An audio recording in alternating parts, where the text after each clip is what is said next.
তোমার সঙ্গে দেখা হলে জিজ্ঞেস করতাম, তুমি মানুষকে ভালোবাসো না, অথচ দেশকে ভালোবাসো কেন?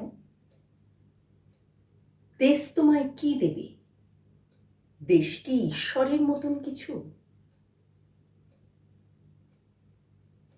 তোমার সঙ্গে দেখা হলে জিজ্ঞেস করতাম, গুলি বিনিময়ে তুমি প্রাণ দিলে দেশ কোথায় থাকবে? দেশ কি জন্মস্থানের মাটি, না কাঁটাতারের সীমানা? বাস থেকে নামিয়ে তুমি যাদের হত্যা করলে, তাদের বুঝি দেশ নেই? তোমার সঙ্গে দেখা হলে জিজ্ঞেস করতাম,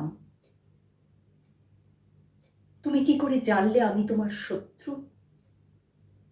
কোনো প্রশ্নের উত্তর না দিয়েই তুমি আমার দিকে রাইফেল তুলবে? এরকম ভালোবাসাহীন দেশপ্রেমিক হয়?